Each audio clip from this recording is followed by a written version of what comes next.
Hello friends, welcome to our channel AVP Chemistry class. Today's topic, the continuation part of dipole moment. That is the part 2 video of dipole moment. The stability of a particular conformation can be understood from dipolar repulsion. What's the meaning of conformation? The molecule has changed by rotation. அதாவது அந்த மாலிகுலை நம்ம rotate பண்ணுறது மூலமாக அதோட structure change ஆகிடுச்சுன்னா அதுதான் நம்ம என்னென்னு சொல்கிறோம், கன்ஃபார்மேஷன். இந்த எக்ஸாம்பிளுக்கு இந்த டிரான்ஸ்ஃபார்மில் இருக்கிறதும் சிஸ்ஃபார்மில் இருக்கிறதும் டிஃப்ரெண்ட். எதுனால அது டிஃப்ரெண்ட் அப்படின்னா பை ரொட்டேட். அதை ரொட்டேட் பண்ணுறதுனால அது டிஃப்ரெண்ட்டாக தெரியுது. ஸோ அதுதான் நம்ம என்னன்னு சொல்கிறோம், கன்ஃபார்மேஷன். இது இதோட ஸ்டெபிலிட்டியை எது மூலமாக நம்ம தெரிஞ்சுக்குவோம் அப்படின்னா த டைபோலார் repulsion. Dipolar repulsion. Repulsion means both have this is one compound, the atom, this two atom have same sign. That sign is positive charge or negative charge, but same sign that have repulsion. Okay, example, butane 2,3 dione. Butane 4 carbon, 1 2 3 4 carbon. அதோட second position and third பொசிஷனில் டைனா 2 ஓன்னா ketone group, 2 ketone இருக்குது. So that indicates butane 2,3 Dian. அப்போ அதோட இதை டிரான்ஸ்ஃபார்மில் நம்ம எழுதியிருக்கோம். அப்போ டிரான்ஸ்ஃபார்மில் அந்த கீட்டோன் குரூப் ரெண்டுமே ஆப்போசிட் டைரக்ஷனில் இருக்குது. ஸோ ஆப்போசிட் டைரக்ஷனில் இருந்தால் அது டிரான்ஸ்ஃபார்ம். அதே சேம் டைரக்ஷனில் இருந்துச்சுன்னா அது சிஸ்ஃபார்ம். ஓகே. ஸோ அப்போ இதில் நம்ம டைபோல் மொமெண்ட் ஃபைண்ட் அவுட் பண்ணணும்னா அதுக்கு எலக்ட்ரோ நெகட்டிவ் வேல்யூ தெரிஞ்சுக்கணும். ஸோ கார்பன் அண்ட் ஆக்சிஜனை கம்பேர் பண்ணும்போது த oxygen is more electronegative. So அப்போ இந்த டைரக்ஷன் ஆக்சிஜனை நோக்கி போகும். இங்கேயும் சேம் தான். ஸோ அப்போ oxygen is more electronegative. So இந்த டைரக்ஷன். ஸோ அப்போ டைரக்ஷன் ஆப்போசிட்டாக இருக்குது. ஸோ அப்போ mu value is 0. Mu value 0. அப்போ இது என்னது, ஒரு non polar molecule. Non polar but more stable because of dipolar repulsion. Okay. Next cis form. சிஸ்ஃபார்மில் டைரக்ஷன் அந்த எலக்ட்ரோநெகட்டிவ் ஆக்சிஜனுக்கு அதிகமாகிறதுனால டைரக்ஷன் ரெண்டுக்குமே சேம் டைரக்ஷன் தான். அப்போ mu is not equal to 0. இது ஒரு போலார் மாலிகுல் பட் இந்த டைபோலார் ரிப்பல்ஷன்னால இது லெஸ் ஸ்டேபிள். அப்போ ஸ்டெபிலிட்டியை கம்பேர் பண்ணும்போது the trans form is more stable then cis form. Next the 2 different forms of dichloroethane and their relative dipole moment. அதாவது 2 ஃபார்ம் இருக்குது. ஒன்று ஆன்டி ஃபார்ம், இன்னொன்று காட்ச் ஃபார்ம். இது எதோ அந்த காம்பவுண்ட் என்னது, 1,2 டைக்ளோரோஈத்தேன். ஈத்தேன்னா 2 கார்பன். அதோட டைபோல் மொமெண்ட் பார்க்குறோம். அப்போ அதோட ஆன்டி ஃபார்ம்னா என்னென்னா இது ஒரு குரூப், இது ஒரு குரூப். இது largest group compared to hydrogen. So அப்போ the largest groups are opposite to each other. The angle is 180 degree. ஓகே. So 180 degree. அப்போது here the 2 largest group opposite to each அதர்னால லெஸ் ஸ்டெரிக் ஸ்ட்ரெயின். இந்த steric strain கம்மியாக இருக்கும். So that is anti form is more stable. But the 2 largest group are adjacent to each other, பக்கத்தில் இருக்குது. The angle is 60 degree. So high steric strain. இந்த ரெண்டுமே இது repel steric strain அதிகமாக இருக்கும். So gauche form is less stable. So the mu value is 3.2 dipole moment. Dipay. That D indicates dipay, the unit of dipole moment. So upon antiform and gauge form, which one is more stable? The antiform, because less steric strain. Next, the O3 means ozone molecule is polar. நம்ம எல்லாரும் என்ன நினைப்போம், oxygen தானே. So இங்கே ஒரு oxygen, இங்கே ஒரு oxygen. So அப்போ எல்லாமே சேமாக இருக்குது.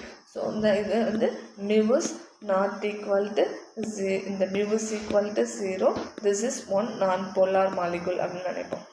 பிகாஸ் இதோட டைரக்ஷன், இதோட டிஸ்டன்ஸ் எல்லாமே சேம் தான். ஸோ அப்போ இது ஒரு மியூ இஸ் ஈக்குவல் டு 0. இது ஒரு நான் போலார்னு நினைப்போம். But the condition is different.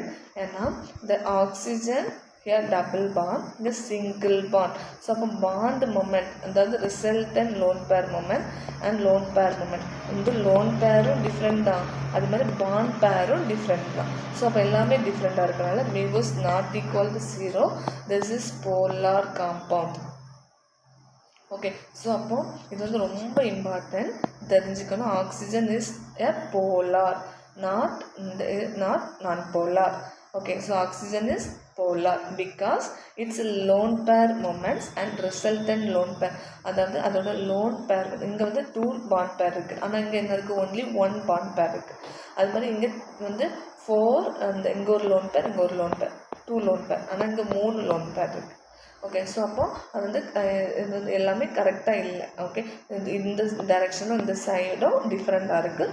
So it is a polar molecule. Okay, so carbon நம்ம என்ன சொல்லுவோம், இஸ் எ நான் போலார். ஏன்னா இது எல்லாமே சேம் தான், பாண்ட் பேர் எல்லாமே சேம் தான். ஆனால் ஆக்சிஜனுக்கு வந்து இங்கே 2 பாண்ட் பேர், இங்கே ஒன்லி 1 பாண்ட் பேர், அது மாதிரி லோன் பேரும் டிஃப்ரெண்ட். ஸோ வந்து இந்த oxygen is a not oxygen, ozone is a polar molecule, but carbon dioxide is a non-polar molecule. Next, which of the following molecular have zero dipole moment? Zero dipole moment means mu is 0 is non-polar molecule. இதில் வந்து எது non-polar moleculeன்னு கேட்குறாங்க. அப்போ இங்கே வந்து 1 carbon, அதை சுற்றி 3 hydrogen இருக்குது. ஓகே, தென் 1 குளோரின். அப்போ இதோட டிஸ்டன்ஸ் எல்லாம் பார்க்கும்போது இப்போ இதுக்கு 10 யூனிட்னா இது எல்லாமே என்னவாக இருக்கும், 5 யூனிட். ஸோ அப்போ இது எல்லாமே சேமாக இல்லை. அப்போ mu is not equal to 0, that is polar. தென் இதுக்கு வந்து 10 யூனிட், இங்கேயும் 10 யூனிட், பட் இதுக்கெல்லாம் 5 யூனிட். ஸோ அப்போ இது கரெக்டாக இல்லை. அப்போ mu is அதோட டைரக்ஷன் வந்து நாட் கரெக்ட். ஸோ அப்போ mu is not equal to 0, polar. இது பார்க்கும்போது இங்கெல்லாம் 10 யூனிட் இருக்குது, பட் இங்கே 5 யூனிட் இருக்குது. ஸோ அப்போ இது எல்லாமே கரெக்டாக வரல. அதாவது அதோட டிஸ்டன்ஸ் வந்து நாட் ஈக்குவலாக இருக்குது. அப்போது mu is not equal to 0, polar. Then இது பார்த்தீங்கன்னா இது எல்லாமே 10 யூனிட். ஸோ எல்லா டைரக்ஷனுமே சேம் தான். அப்போ mu is 0, நான் போலார் மாலிகுல். ஓகே, ஸோ அப்போது இது வந்து இப்போ இது நம்ம பார்த்தது CCl4 கார்பன் டெட்ராக்ளோரைட். இது வந்து எதே மாதிரினா வந்து மீத்தேன் மாதிரி தான். அதாவது இன்ஸ்டெட் ஆஃப் குளோரினுக்கு இங்கே ஹைட்ரஜன் போட்டிருக்கோம். ஸோ அப்போ இது எல்லாமே சேமாக தான் இருக்குது. அப்போது சிம்மெட்ரிக்கல் டெட்ராஹீட்ரல்னா mu is என்னது 0, தட் இஸ் நான் polar molecule.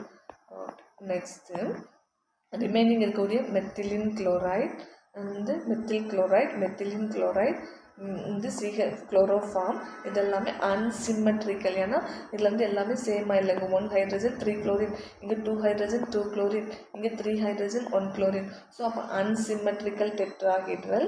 mu is not equal to 0. mu indicates dipole moment not equal to 0 because the carbon and chlorine இந்த பாண்டும் ஹைட்ரஜன் அண்ட் கார்பன் இந்த பாண்டும் நாட் ஈக்குவல். இதோட டிஸ்டன்ஸ் வந்து ஈக்குவலாக இல்லை. So that is the reason mu is not equal to 0. Okay, so இந்த order தந்துட்டு இதில் வந்து விச் ஒன் இஸ் கிரேட்டர்னு கேட்பாங்க. ஓகே, இது வந்து ரொம்ப இம்பார்ட்டன்ட் தெரிஞ்சுக்கிங்க. இல்லை சம் எக்ஸப்ஷனும் இருக்குது. அப்போ இதில் வந்து எது வந்து கிரேட்டர், இது ஆல்ரெடி நம்ம தெரிஞ்சிருச்சு. mu is 0, அப்போ இது நான் போலார். அப்போ இதுதான் இருக்கிறதுலே கம்மி. ஓகே, ஸோ அப்போது அடுத்து இல்லை இது வந்து என்னது மோர் நம்பர் ஆஃப் குளோரின் இருக்குது. அப்போ அதுக்கு அடுத்து இதை விட கம்மியான குளோரின் 3 இருக்குது. அப்போ இதுதான் லெஸ் ஸ்டேபிள்.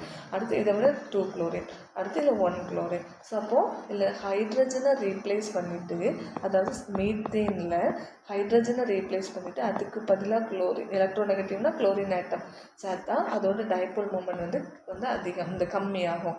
இப்போ ஹைட்ரஜனுக்கு பதிலாக குளோரின் சேர்த்தா அதோட டைபோல் மூமெண்ட் கம்மியாகும். ஸோ அப்போது வந்து குளோரின் அதிகமாக ஆக டைபோல் மூமெண்ட் கம்மியாகுது. இங்கே வந்து less chlorine compare to this. Okay, so அப்போ குளோரின் வந்து கம்மியாகும்போது டைபோல் மூமெண்ட் அதிகமாக இருக்குது.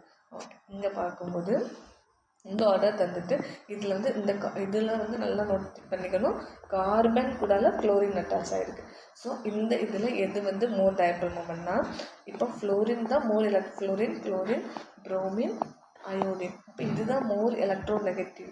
ஸோ அப்போ இதுக்கு தான் அதிகமாக இருக்கணும். ஆனால் கார்பன் கூட இருக்கும்போது இந்த கார்பன் குளோரின் இஸ் மோர், இந்த carbon bond chlorine is more dipole moment then CF bond, then C carbon bromine bond, then CI bond. Okay, இது வந்து ஒரு எக்ஸப்ஷன் கொஸ்டின், எக்ஸப்ஷன்.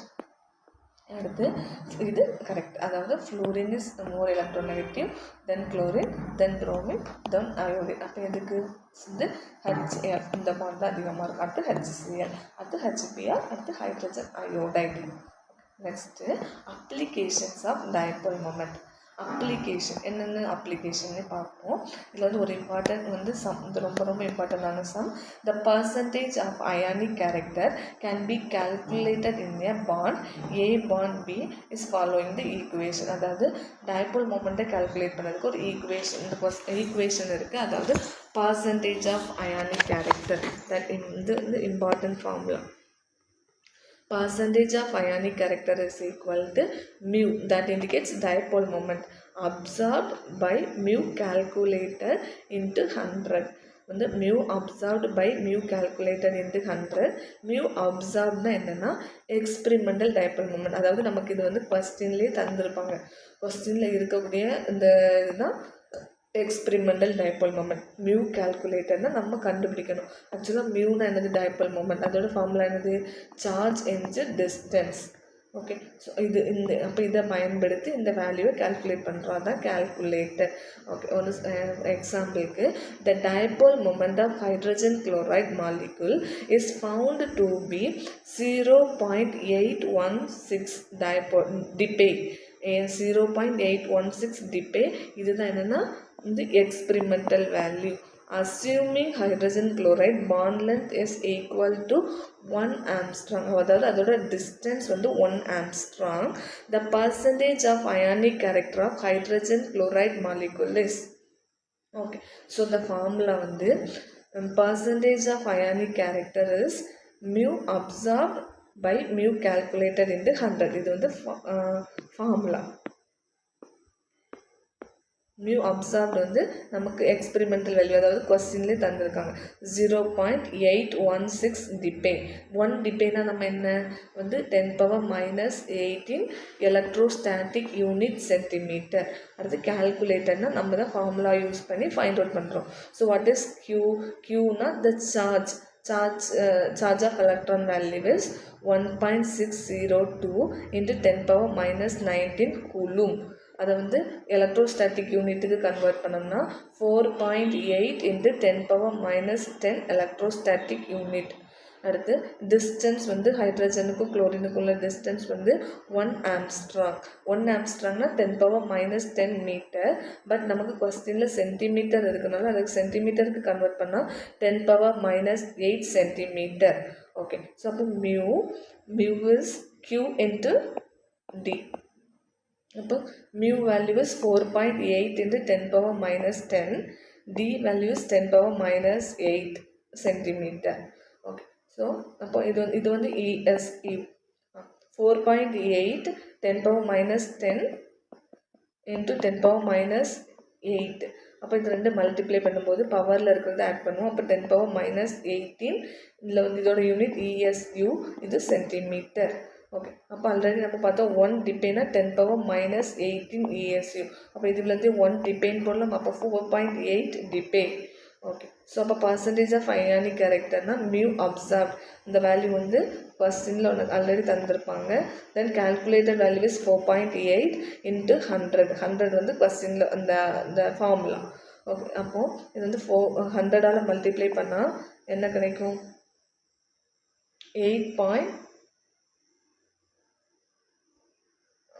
100ஆல் மல்டிப்ளை பண்ணால் 8.16 into 4.8.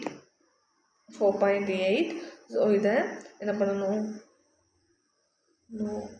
100ஆல் மல்டிப்ளை பண்ணால்